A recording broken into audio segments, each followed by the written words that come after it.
Welcome to The Power of Your Pussy Juice, which is a wild title on purpose because I wanted to test the waters and see who would be daring enough, brave enough to say, yes, that's for me, not really having an idea of what it is I would be speaking about because I had to be very diplomatic and slightly censored on Instagram. So I'm going to have to figure out how to do that moving forward so that I can still bring all of this excellent information that I think every woman should know to every woman without having to dance around the actual thing. So that is for me to figure out.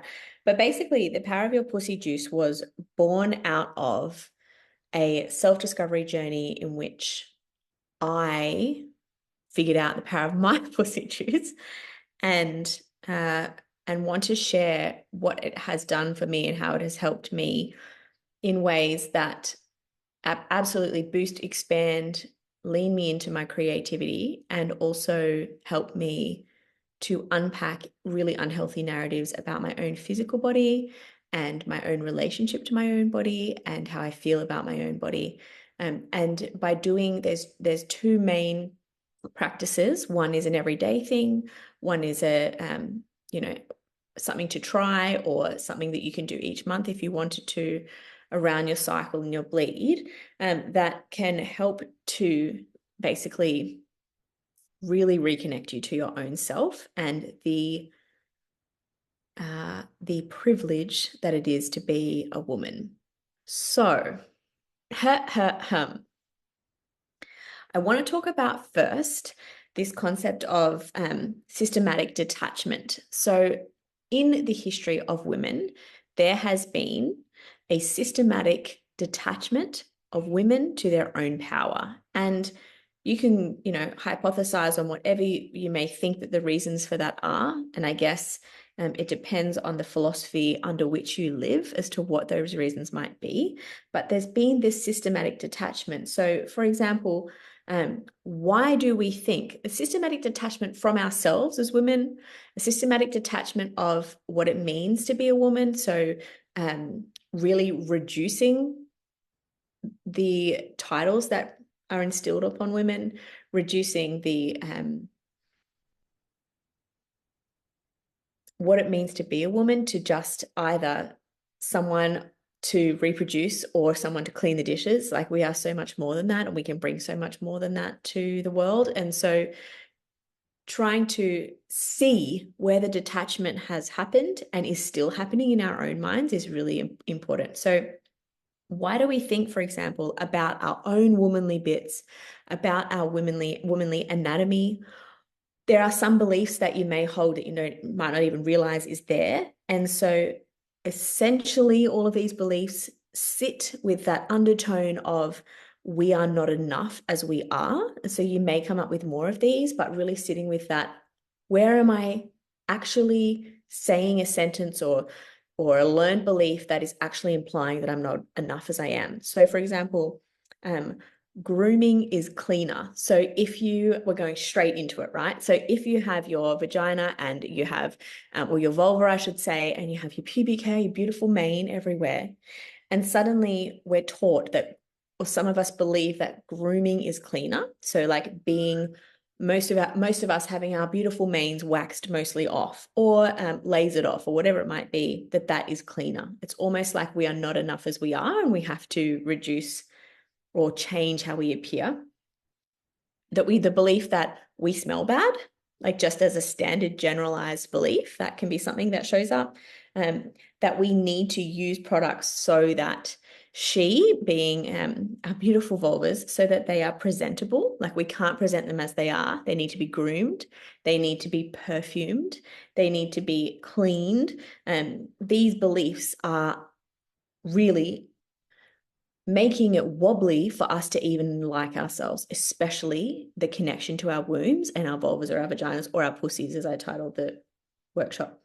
So the next, maybe the thought that you hold is like period blood is gross or annoying or inconvenient or socially unacceptable or hide that sort of experience.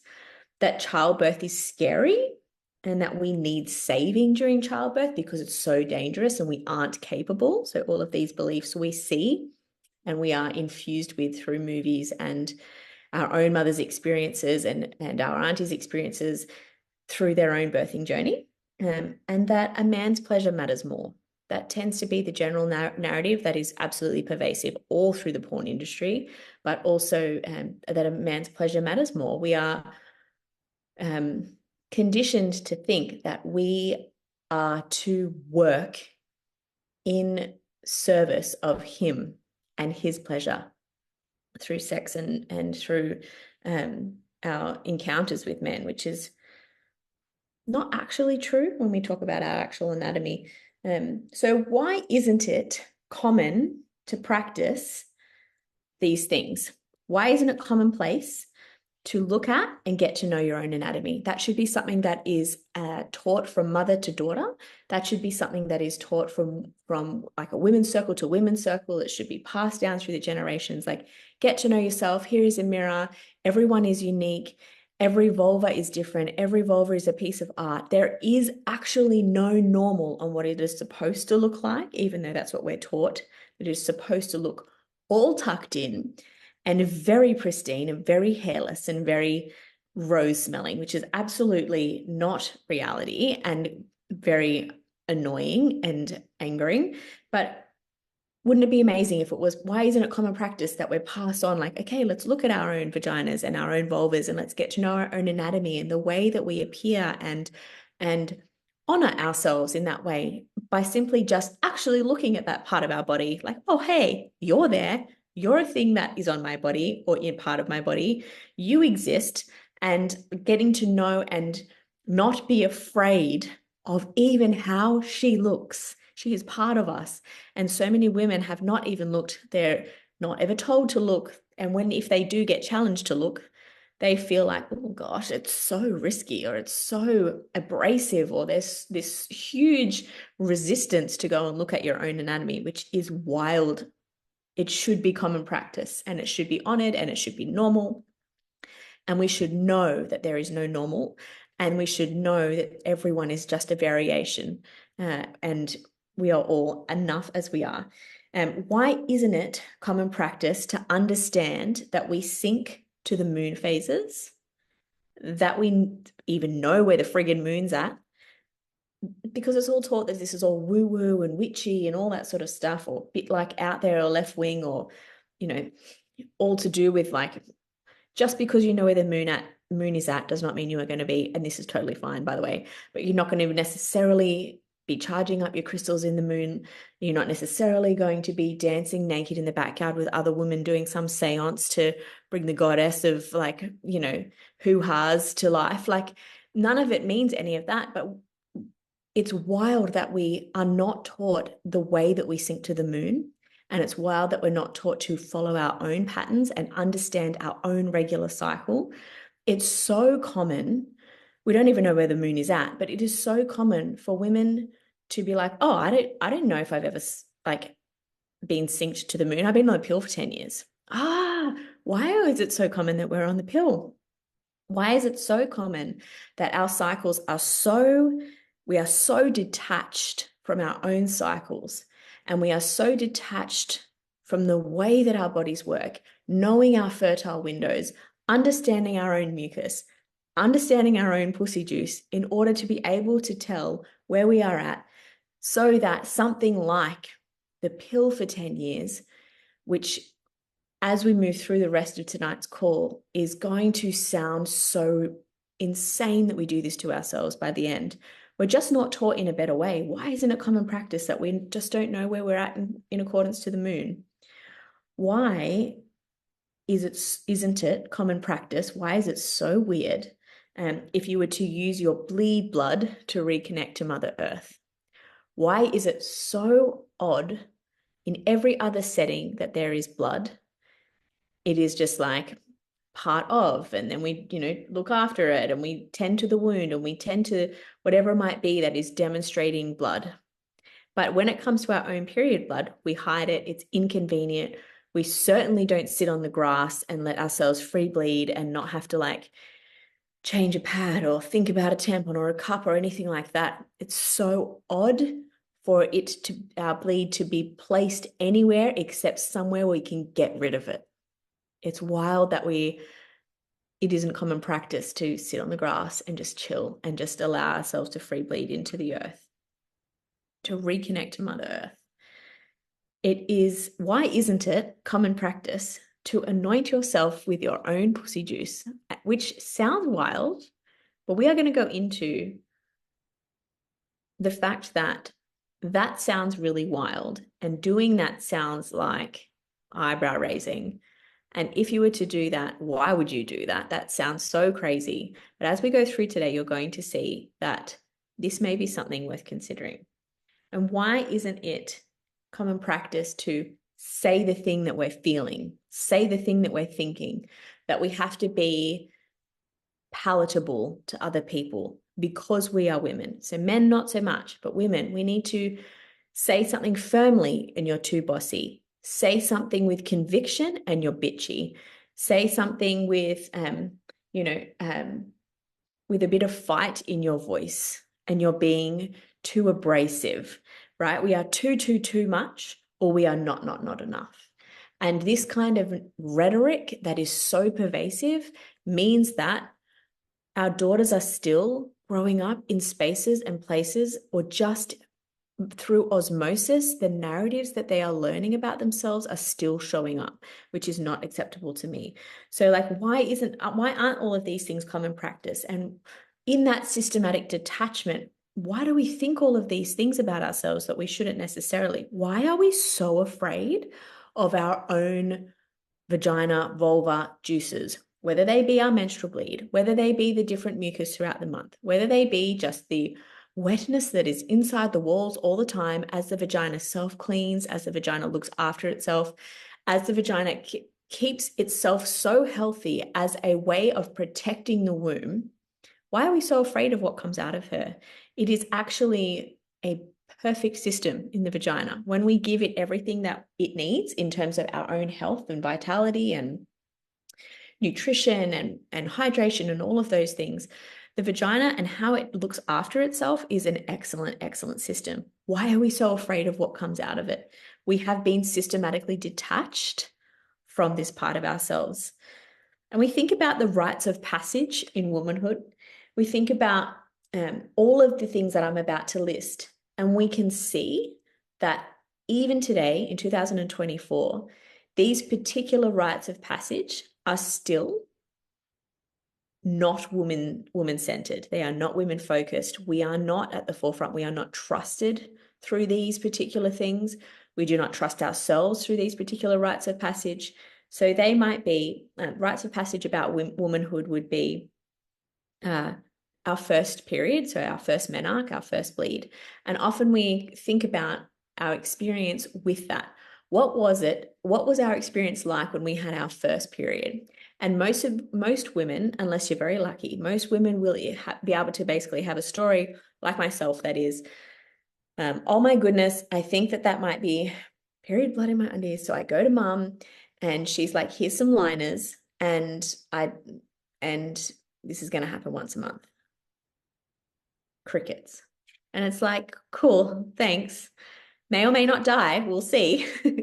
And most women will have that experience, if that, where they're handed pads or handed a tampon, God forbid, that we have to suddenly shove things up there. We've never done that before. And like all of this kind of, detached experience of this rite of passage. There is very rarely a celebration. There is very rarely an honoring of that young girl into womanhood. There is very rarely a acknowledgement of becoming a woman, of moving into this space where you now have this hormonal cycle that syncs with the moon, and this is how you can move with that, and this is how you can track that, and this is how you can look after yourself, and here are some other options, and let's get together with some of the aunties and some of the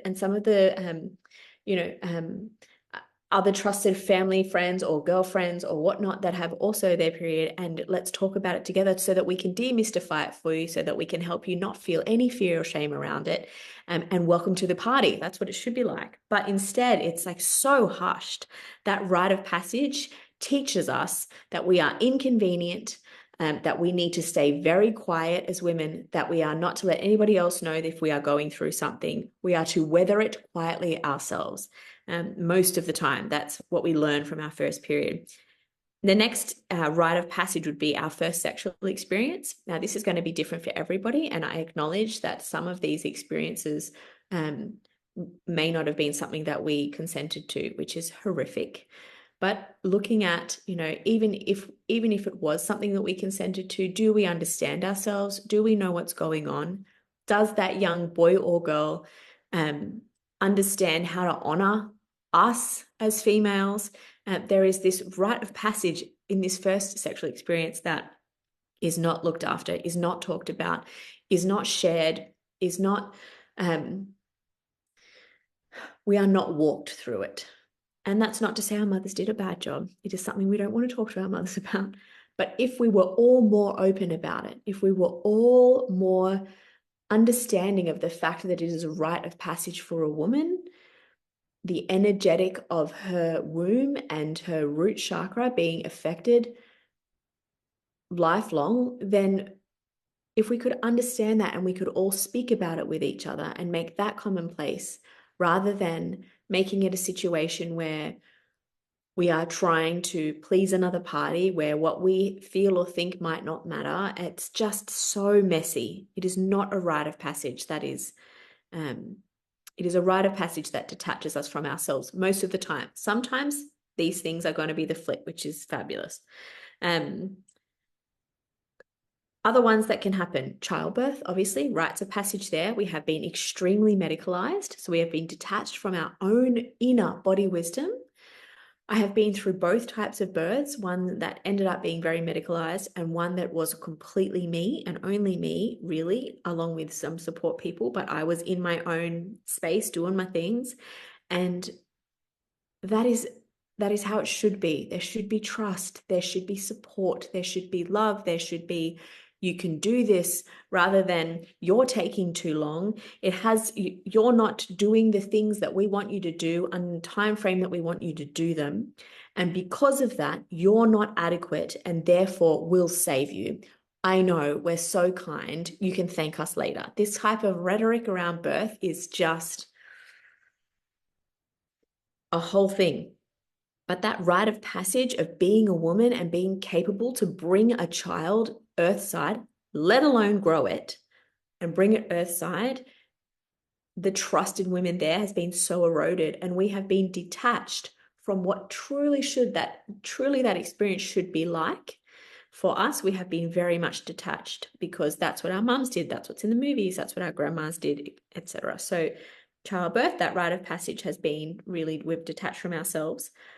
Definitely pregnancy. As soon as we become pregnant, apparently we're public property and everybody can touch your belly and everybody can ask how far along you are, as if it's anybody's business and as if that date even is correct. But if we were to understand our cycles and understand the moon and know where the moon phase is at, then we would know where we're at, and we could count the moons to know when we're going to have our baby, and we would be able to so much better lock into our own journey there, rather than relying on, I went to my checkup and my blood pressure was this, and I've had this scan and I've done this test. And while all of those have a good place in medicine, if really necessary, but as we move through being pregnant, often we are considered to be at the mercy of others who take care of us.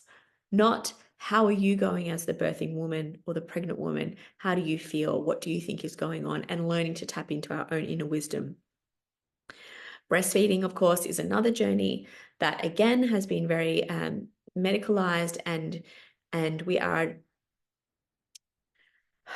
there is a lack of respect and a lack of education and a lack of support and a lack of camaraderie and get alongside and all of that sort of thing throughout a breastfeeding journey, unless we seek it out. That's changing slowly in breastfeeding, which is good. Closing of the bones. When a woman has finished having her babies, we don't want to leave her energetically open eternally. We want to honor her for all that her body has done and literally brought to life, and close her bones or help her rebirth into the next phase of her life, that it can be an extremely important rite of passage that often is never actually thought about or considered, the honoring of everything that she has just been through as she raises the children. Miscarriage. Miscarriage is a very overlooked rite of passage for women. It is so common. Miscarriage is so common. It's probably I think it's like 1 in 3 or 2 in 3 women experience a miscarriage at some point, which is so high. And if that's the case, and we don't know how to, one, speak about it, how to honor her, how to sit in grief with her, how to help her through that rite of passage as a woman, rather than leaving her isolated and alone and abandoned in her feelings of grief and sadness and loss. And we are so detached in that way from supporting a woman be a woman in that experience. And then we have, of course, menopause, and how as soon as you start going through menopause, everybody just thinks you're crazy, and everybody just thinks you're losing your marbles and, oh, she must be going through menopause, or you're just going to get a bunch of hot flashes and feel like shit as your estrogen drops off. It's like, that's it. That's all we learn, instead of, and here, have some artificial hormone to help you get through it.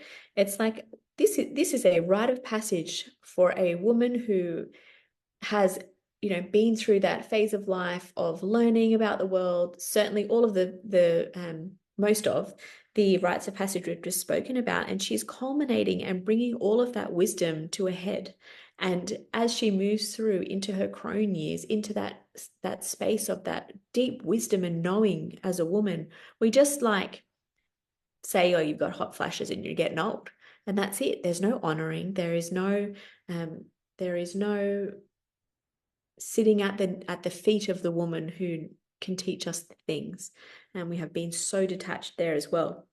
They all demonize women. All of these experiences are demonized, or certainly we're made to be very little in all of these experiences, and we are tucked under the rug, or we need help to come and save us from ourselves, or it is very, particularly like maybe even man-centered in some of these, or we are ignored, or we are inconvenient as we move through these rites of passage rather than honored. And this systematic detachment is just so pervasive, to the point where, like, when you're younger and because we haven't been taught to love ourselves and our own anatomy, or even know what our own anatomy is, and you see a guy peeing and you're like, oh, I'm so busting. I wish I could just be a guy. Like, or yeah, everyone's like, yeah, I've been there. Or, I got my period again. Oh God, it's so much easier. I wish I was, just a guy. I just wish I was a guy. Or, it's not fair. They get the easy run. I have to like birth the kids in, and I don't know what's going to happen to me when I'm, in the hospital, or whatever it might be. I could do all the breastfeeding, and he's that meme about the useless nipples on your partner next to you in the night, and like all of these things that we jokingly say, like, oh, it's so much easier, so much better to be a man.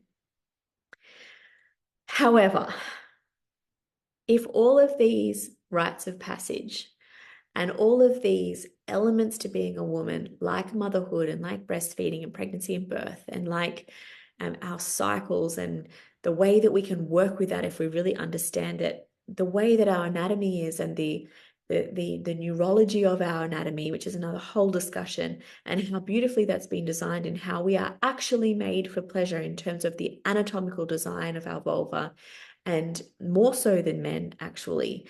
And as we think about all of these things, and if they were honored in the way that they should be, in the way that women are in the forefront and center of each of these particular rites of passage, if we were honored for the way we looked naturally, and if we were honored for the way we vary naturally, and if we were honored for the way that we bring life into the world, we were honored for the way that our creative minds think, and the way we see so peripherally in everything we consider, we see everyone and how those pieces move together.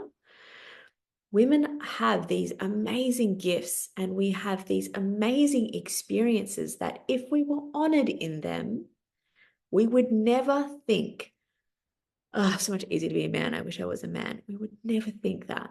We'd be like, suck a dickhead. You don't live with the moon. Like, and I don't mean to belittle men because a man who understands how to hold space for a woman and a woman who understands how to hold space truly for a man is just the most beautiful thing to be able to do for yourself and for your partner. Um, and so this is not to shit all over men. I'm talking about our own narratives and how we hold these things in our head. Like, if we were truly honored for all of the things that we do, the way that we can feed a child through our chest, our breasts, the way that we can, move sensually for fun and also to just flow and let emotion out of our body, the way in which we can have such a giant polarity of emotion and we can hold it and we can be here, then we can be here and we can hold that polarity of emotion in another person by, women do it all the time, but they don't realize, like, how are you going? And then we just go, this was the worst, this was the best, this was the worst, this was the best. And then the woman next to them is like, yeah, yeah, yeah. Like, we're not afraid of that polarity in other people. Like, we hold these amazing gifts as women, the ability to feed your child in the night when you are so tired, and then they look up at you and they smile. Men do not have that moment. The way that we can sink to the moon and understand what's going to happen for us next, preempt it, and look after ourselves because we understand our own cycle. Men don't have that. The way that we can grow a child in our body, men can't do that.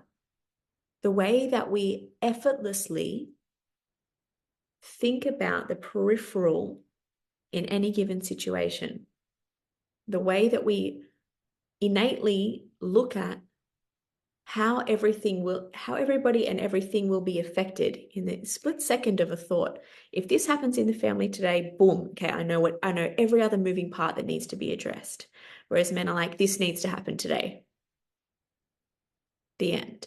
We have this amazing, that is the neurology of a woman's brain. It is a biological thing.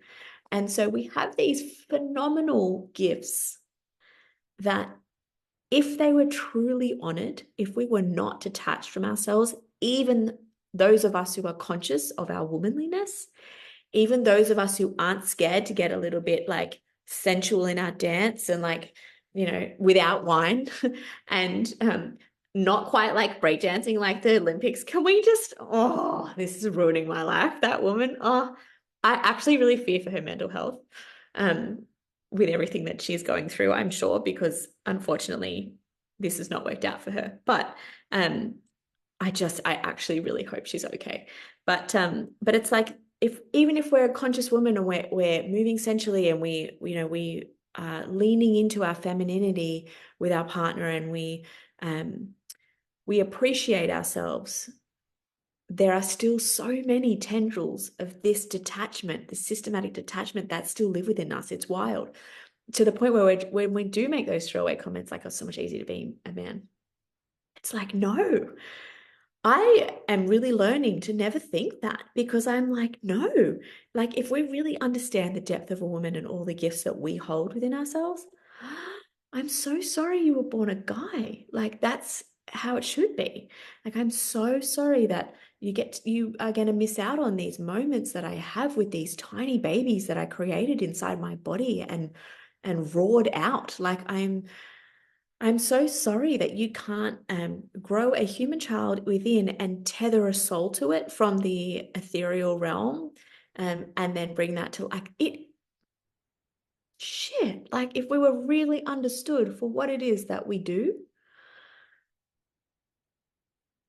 we would never be upset that we were a woman. We would never feel inconvenient for being a woman. Be like, yo, I got my period. Everyone's like, I've got these beautiful satin, silk, reusable pads ready and waiting for you. Like, this would be such a different narrative and a different world to live in if we really appreciated and loved on ourselves first and each other as women for the things that we do. But we are so used to through osmosis and modeling and conditioning and that systematic detachment, we are so used to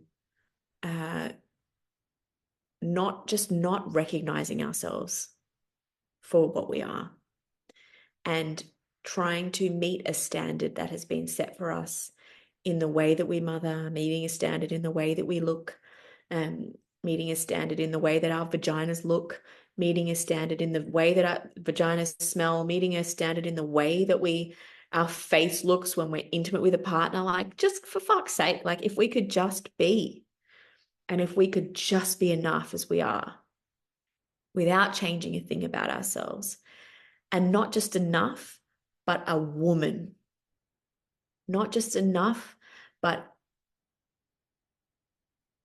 recognized and honored for the divinity that is already innately there. What a way.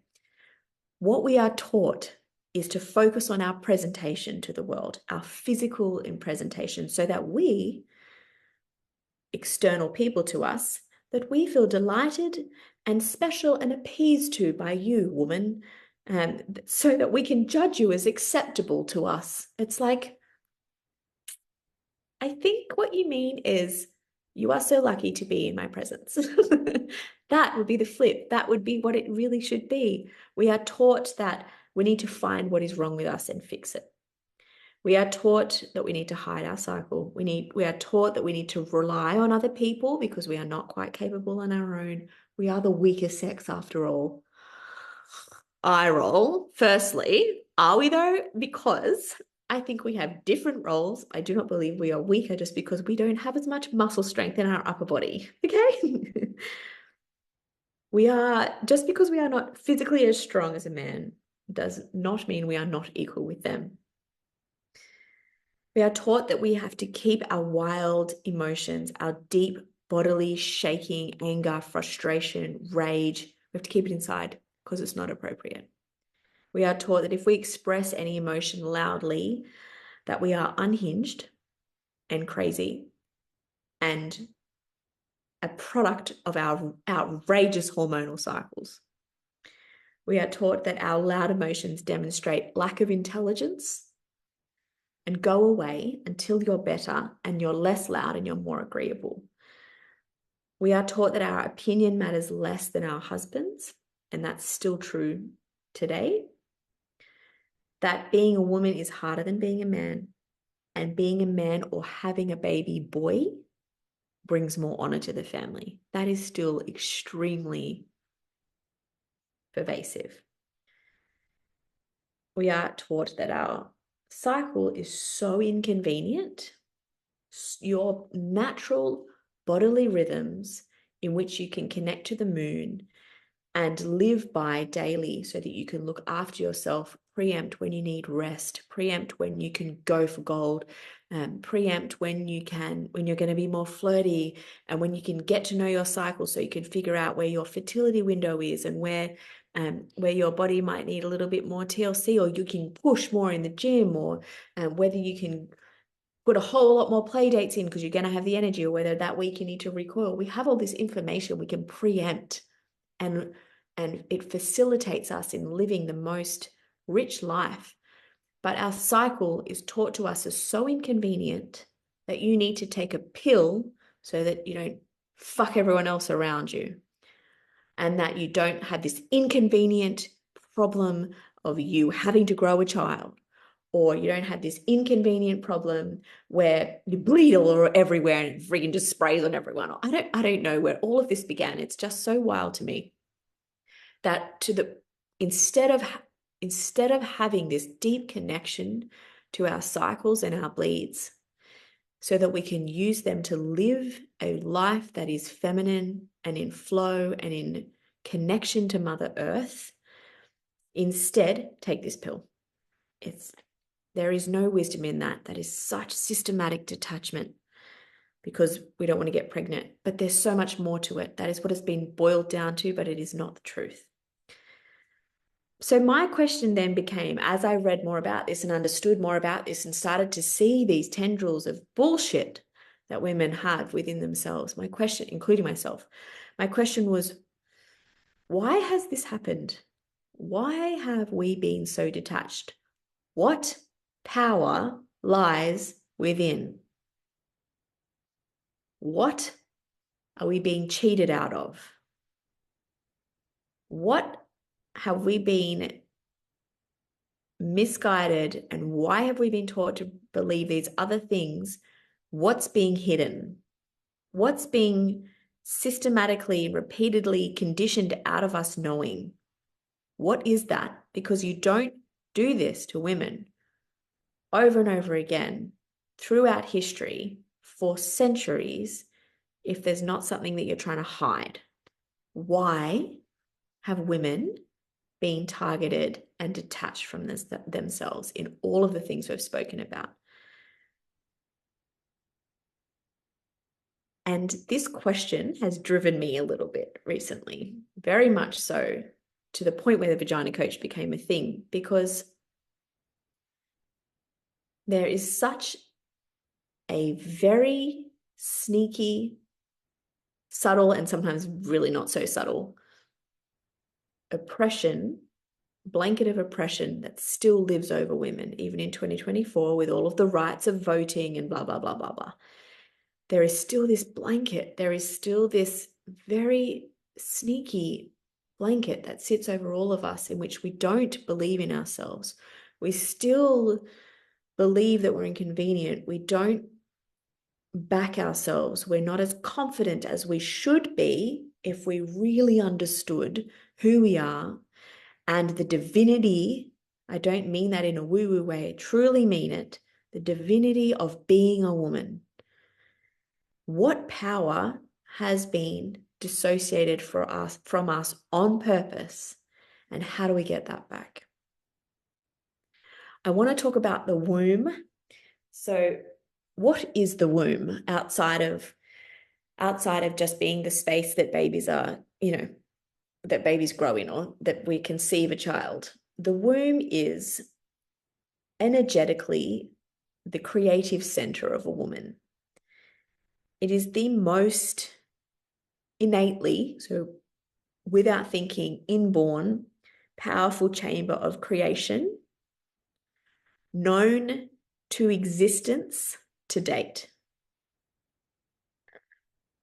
The most innately powerful chamber of creation known to human existence to date. Imagine if it was honored that way. Brains, actual whole brains, kidneys, hearts, whole nervous systems, which as a chiro, believe me, are fucking complicated. Whole nervous systems, blood, fat, cell on cell on cell on cell on cell, cellular communication, wombs of our daughters, and plus a soul is tethered just casually in that space to a human. That is the womb.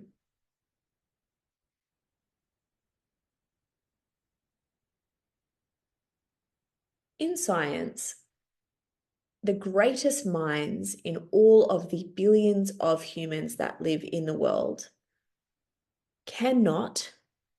still don't know how women do this, not fully, cannot replicate it in a lab. Elements, but cannot put it all together, cannot grow a full-blown human fetus in a lab, cannot tether a soul, cannot bring to life such an intricate, complex process to create a human. And we as women, fucking Netflix and chill and eat snacks and it's fucking happening. It's like, I just want women to realize so much that you ain't just doing a thing, you're doing a thing. You're not just like another pregnant woman. You are the bearer of all creative power that has ever existed, and science cannot replicate what you are doing as you Netflix and chill. It is amazing. It is phenomenal. It is actually mind-blowing to the point that even though a lot of us do it, it doesn't mean that it isn't any less phenomenal, any less amazing to bring a spirit into the world through our physical bodies without thinking about it.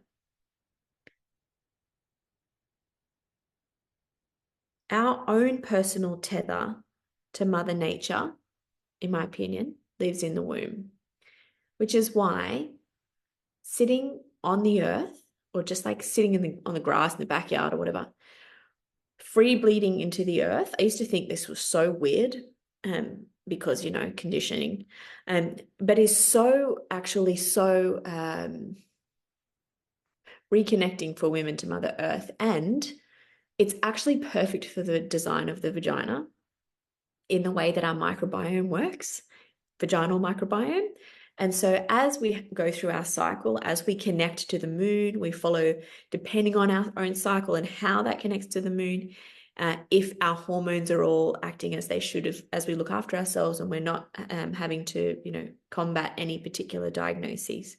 But as we sync to the moon, which is Mother Nature, and as we sync to, or as our microbiome of our vagina syncs to, how our hormones shift and ebb and flow throughout that cycle. If we then, during our bleed, when our vaginal microbiome is at its wobbliest, because we have our vaginas that are acidic, naturally, that should happen. And then as we bleed, our bleed blood is more alkaline, so we are less protected in those times. So if we sit on the earth, or if we sit outside, let ourselves free bleed, our microbiome interacts with the microbiome of the earth, or the microbiome of where you are in the bush or wherever, and you can basically assist your microbiome to remain healthy. And if you get sunshine on your beautiful vulva in that time, even better. It will really help with maintaining vaginal health. And so just because you bleed doesn't mean you need to hide her away. It's actually an excellent time to reconnect to Mother Earth, to do some solo reflection during that bleed time of your cycle in that phase, and sit with no knickers on and just enjoy your microbiome, engaging with Mother Earth, and also allow yourself to not have to, what's the right way of saying this? To have a moment of freedom where you're not mopping up after yourself because you're inconvenient. You don't have to. You just free bleed. Fuck it. Just do it. Go for it. And just like be at peace with, like, my bleed blood is not horrible. It is not disgusting. It's part of who I am. It reconnects me to Mother Earth. It is a time for reflection. That is something to consider. I didn't think I was going to go into that as much. Anyway, our womb is a physical and energetic and magnetic tether to the pull of the moon, which I've spoken about, and that our cycle is for us. This concept of what is a womb, it's like it's been given to us so that we can work with the communication of the womb, the language of our health. So we know, for example, that if we have pretty bad cramping, it can mean that we're low in magnesium, or we need to support our immune systems so that our vaginal health remains, as it should. Or as our bodies, as we move through, our menstrual cycle, if we are finding that if we're finding that parts of our cycle we're not having the discharge that we should, the healthy discharge we should, then it's just this beautiful monthly language of communication that we can track and watch. This is what the womb is part of. It's a huge component of this, and it's teaching us when to push, when to pull back, when to complete a system of self-regulation and taking care of everything, when we can kind of be more flirty and fun, when we need to rest and reflect, when we can go for our creative punches, like in business, or if we want to change up the whole house, or if we want to, go for the new job, all of these sorts of things. When we can do that, the wisdom in our reflections that we have, the outward and then the pull back, the inward, the when we need to go into community, when we need to be by ourselves, like there's so much wisdom in our cycle, and it can, if we were taught, we can live by our cycles, and that can mean that our quality of life and our experience every day of being a woman is so much more honored, and watch ourselves fly in that particular way. What is the vagina? I wanted to ask next. And I alluded to this or touched on this before, but it's an entirely highly intelligent, self-cleaning pleasure palace, a gateway or the gatekeeper to the sacred portal of creation, which is the womb.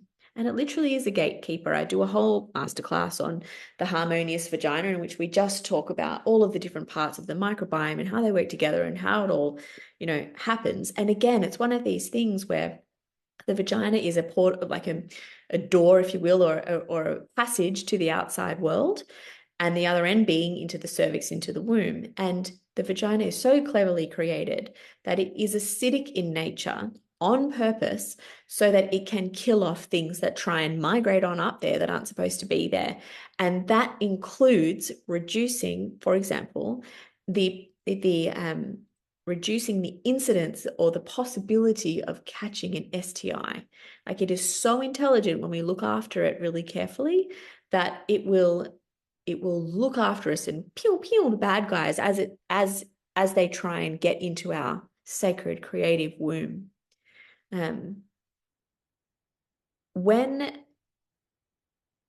This is such a fun fact, I'll just throw this in there, but the vagina is so smart that sperm cannot just be delivered, because the vagina would kill them all.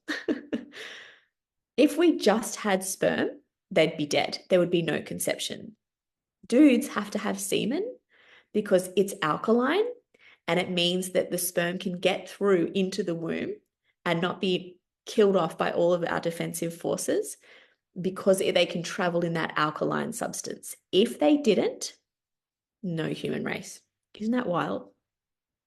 So it is such a clever design, and it is protective, and it is to be revered, and it is to be honored as that gatekeeper that it is. Yeah, I'm going to leave that there. Okay.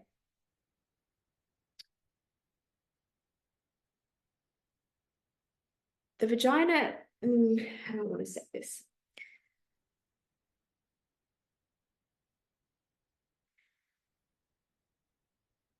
There's another whole masterclass. There's so much information, but there's another whole masterclass called, now I've forgotten what it's called, that I've done before, and how your turn on works.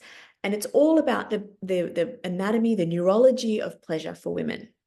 And what is so fascinating is that the vagina and the womb, they work together. They are allies, as you've heard. Like, the vagina is the gatekeeper. The womb is this creative, ridiculous, amazing center of creativity blown out the water, right? So we have this gatekeeper, and we have this creativity, this space of creativity, and the way that they work together, the way that they interact with our brain, and how they all interplay when we are experiencing pleasure, means that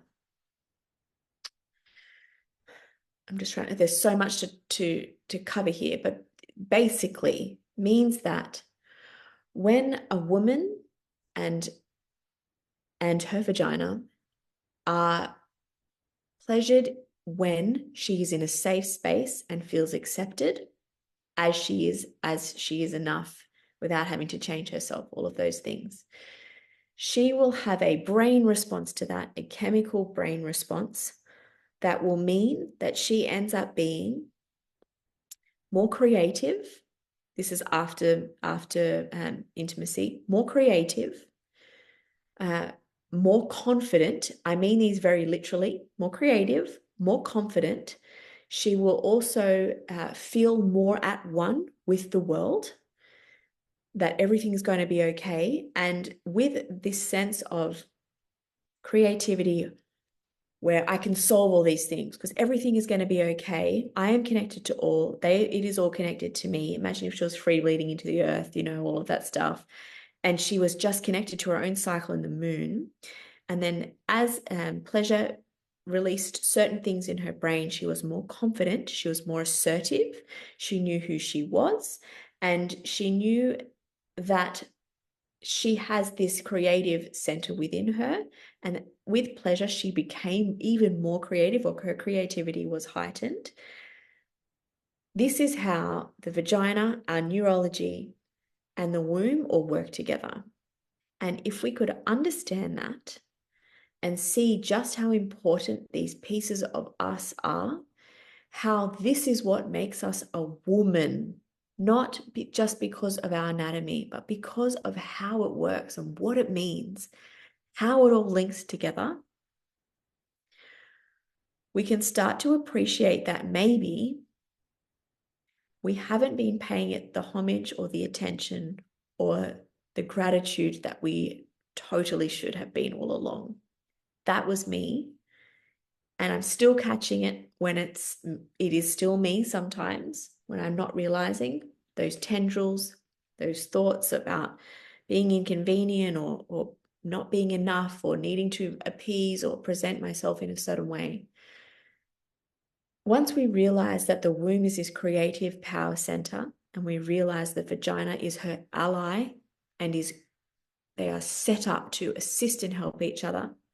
And when they are taken care of in a way that you feel safe and honored and accepted, it then boosts our creativity, our confidence, our assertiveness, and our sense of oneness, and it's going to be okayness.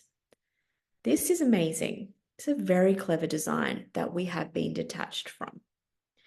Because imagine if every woman was like, I know who I am. I don't need your opinion. I don't need your approval. I certainly don't need you to accept me because I am whole and worthy as I am, as I innately am, as I was born. And I'm going to achieve this, this, this, and this. And I'm going to go for that now. And I'm so creative. I'm easily going to pull those things off because I'm not afraid of hard work, because I know how to work in with my cycle and I can watch my ebbs and flows of energy according to the moon. It would this is available to each of us. This level of understanding ourselves, this level of self-reverence is available to each of us. And so the honoring of your womanly setup is really, really, really important. So for those of us who are on the call, hello. We're just gonna for 5 seconds, I'm gonna do it with you. I'm gonna get you to, you can choose how you do this because it's still, these things can still be confronting because they're new. But I'm gonna get you to put one hand on your womb. Now, if you feel okay to do it, the other hand over the vagina, or you can do on your heart, whatever. And I want you to take 5 deep breaths in, and just each time we're just going to say thank you so much. And maybe even like, if this is true for you, I'm sorry I didn't recognize you earlier, or I'm sorry I didn't pay homage to you earlier. So everybody just to close your eyes and take a deep breath in and out. Deep breath in and out.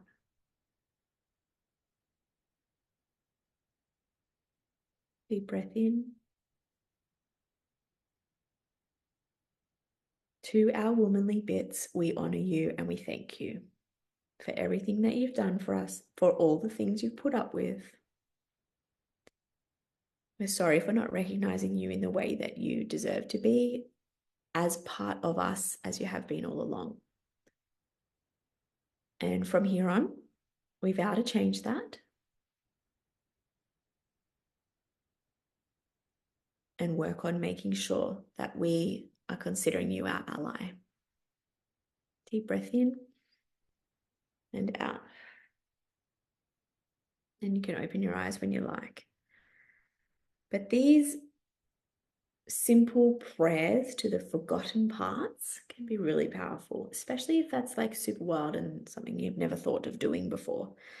A prayer to the forgotten parts. And even if it's just as simple as what we just did, or adding your own words, of course, then start to do that and just remind yourself, this part of me is my ally. This part of me is my ally. This part of me is my ally. Okay. In terms of the energetic of the region, our womb is part of our sacral chakra. So that is an orange color. So if during something like that, you want to imagine a bright orange starting to glow there, that will really help you connect energetically to that part. And take your time to recognize her brilliance, to recognize what she is capable of. And when you've done that, I want you to remember that she is you.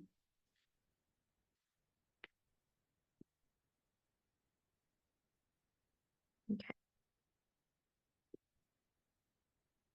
I think what is interesting is if we go through a couple of questions and just make sure that we're really locking this in before we get into the tasks that are really fun to take home and try. Being born a woman, you were not given her by mistake. She just may be underrated, overlooked, and maybe even unacknowledged because you didn't know. And so could you consider that she is within you, she is part of you, and that you were born a woman to work together in this lifetime to change the narrative?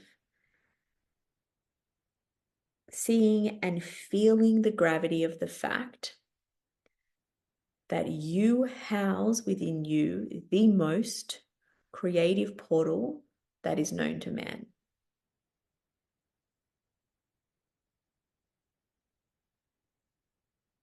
Anyone, regardless of whether she's had a wax or not, fucking sprayed some fucking perfume or whatever the fuck, I don't know. Regardless, anyone should be so lucky to be in her space. Anyone should be so lucky to be invited into her, metaphorically and literally. Anyone should be so, so lucky to be able to be with you as a woman because of how divine and precious and amazing you are.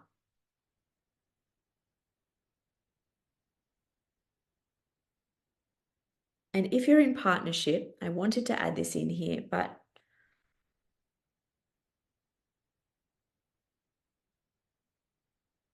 what power or support, what love, what confidence a man must feel after being invited into a vagina that knows her worth.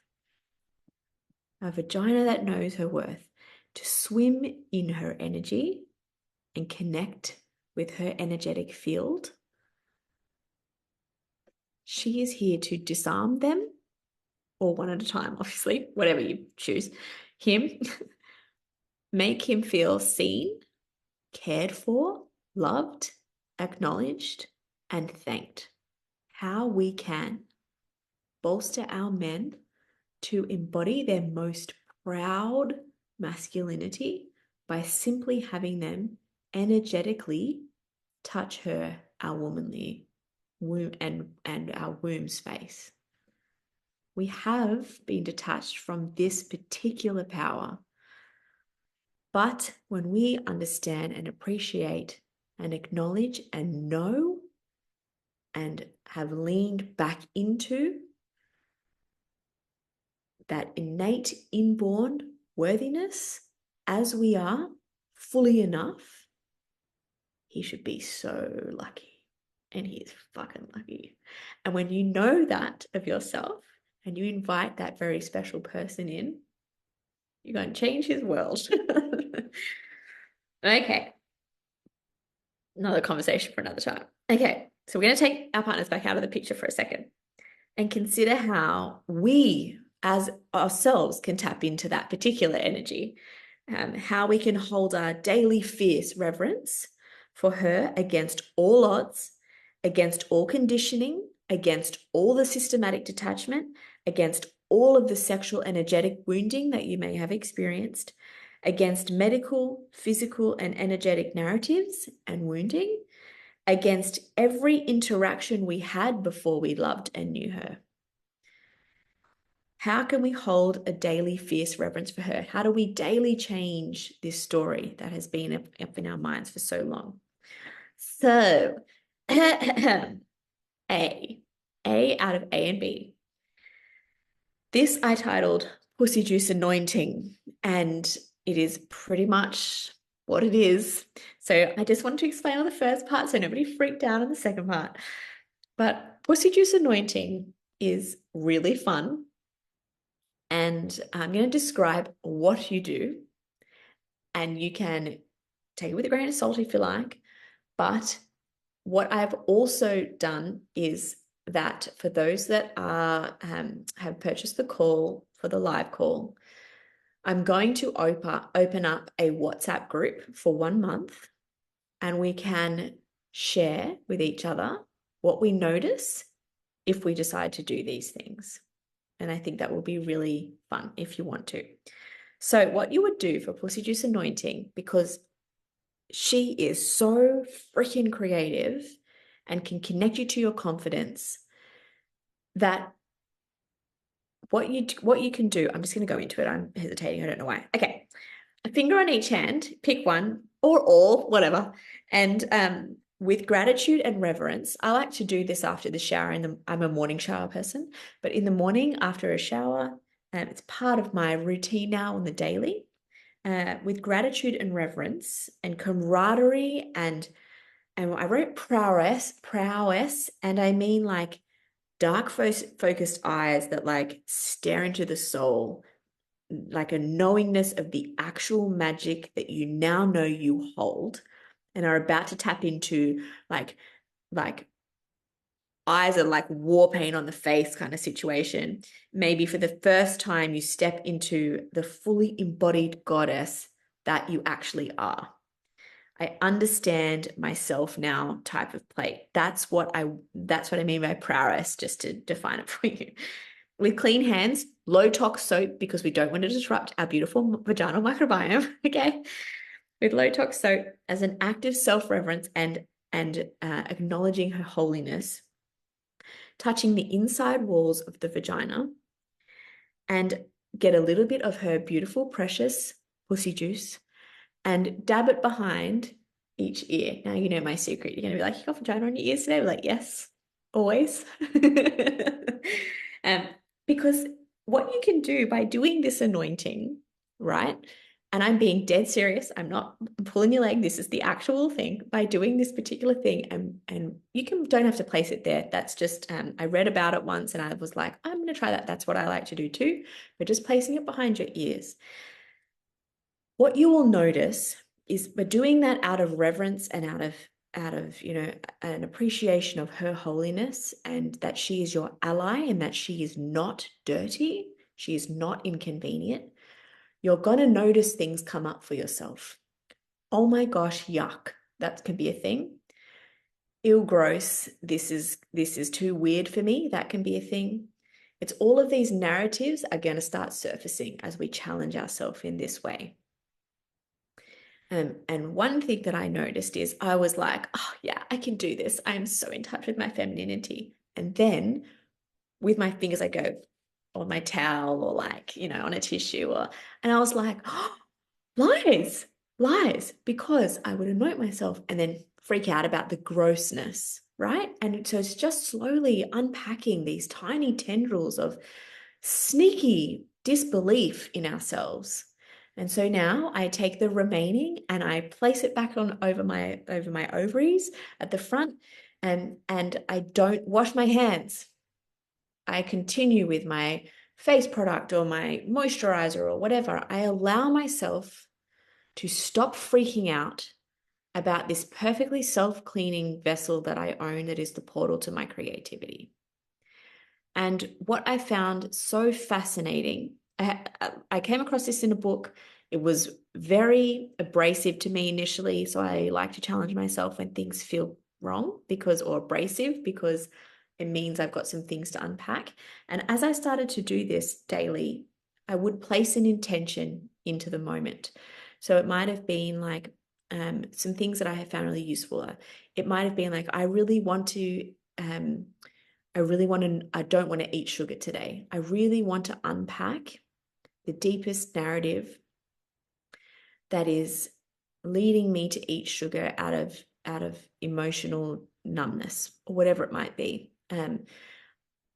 Even this week, I'm my intention to be able to have some of the hardest, most difficult conversations I've had to have in my life, especially in motherhood, have been this week.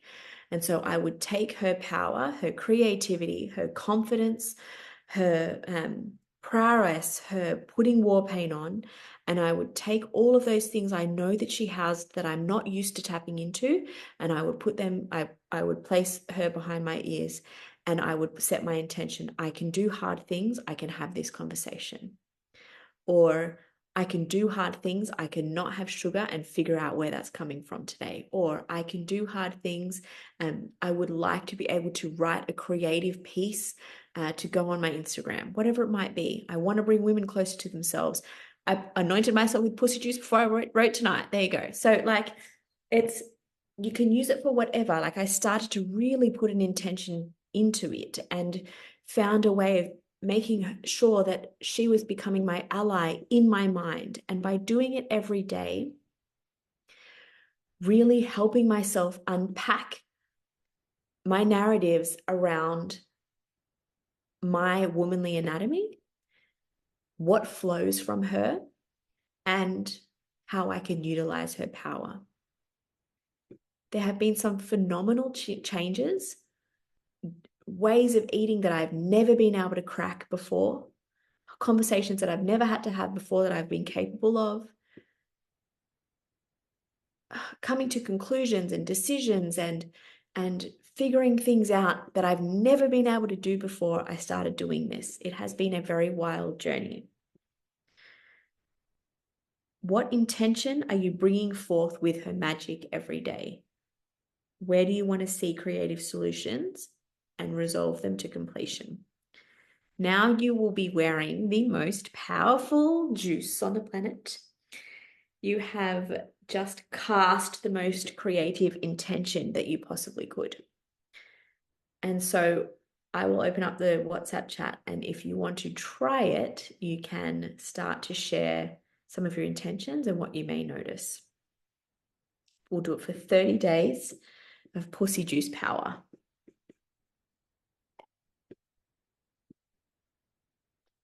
The second challenge is you may want to attach some additional elements to that. And they would look like doing this after the shower, naked in front of a mirror, and setting the intention while you hold eye contact with yourself.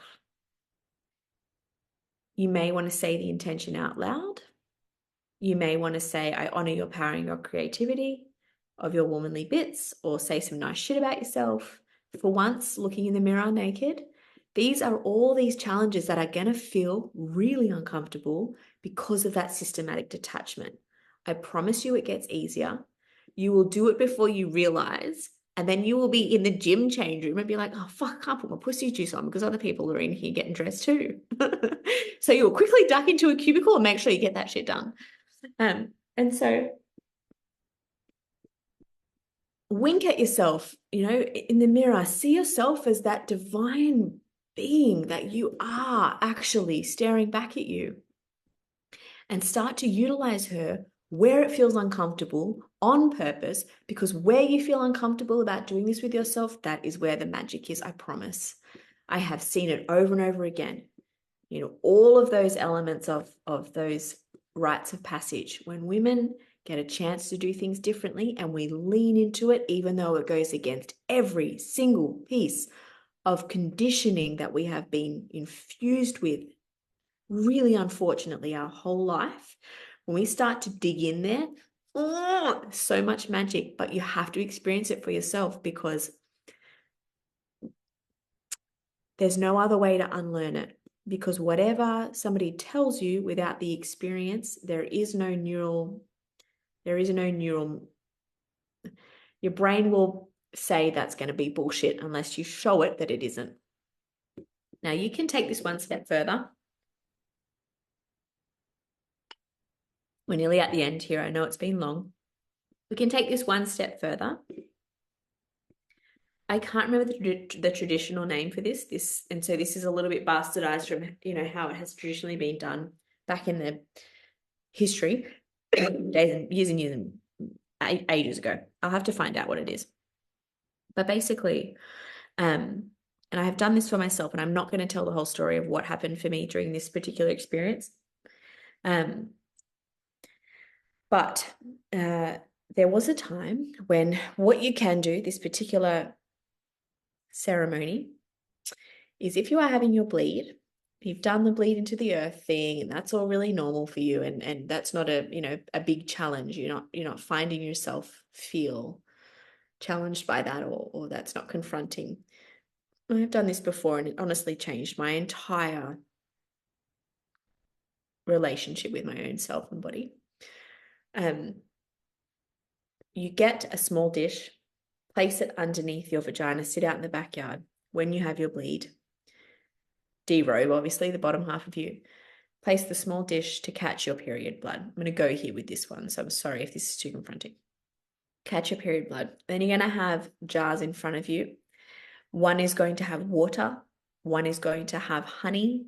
One is going to have oil. One is going to have milk. And one is going to have yogurt.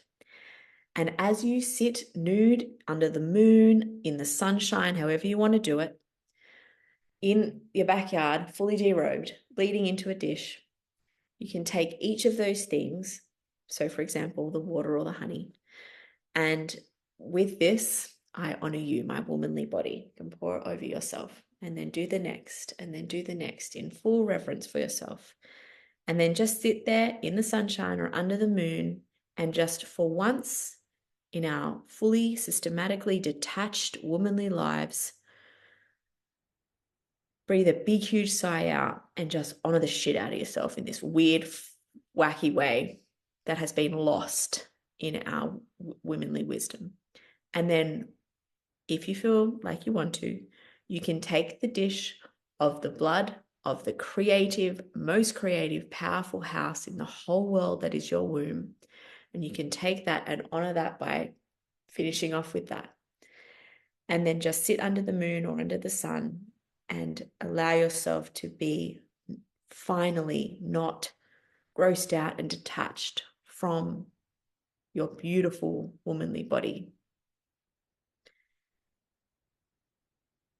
What you can do from here is go to the bathroom, obviously. You got sticky honey on you. Let's not pretend that's getting, I can't deal with sticky. Anyway, but the honey thing, that was a hard one for me, but we did it. But stand in front of the mirror and see yourself in this way, like the way that you have just honored yourself and the way that you are not afraid of your period blood that you've been told to be afraid of your whole life. It's going to fucking kill you if you see it, or touch it, God forbid.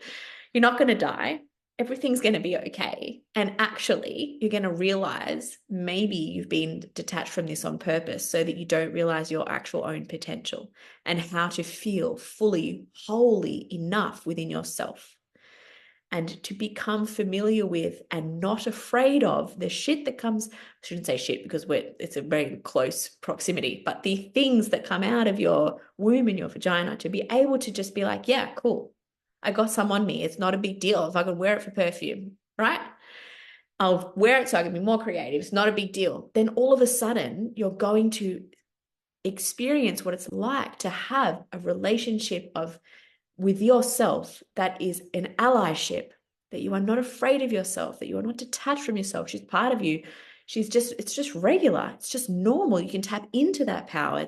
It's this different relationship, this different dynamic where there's no more tendrils of disgust, of inconvenience, of woe is me, I'm a woman. No, none of that anymore, because she's not scary to you anymore. You wear her proudly.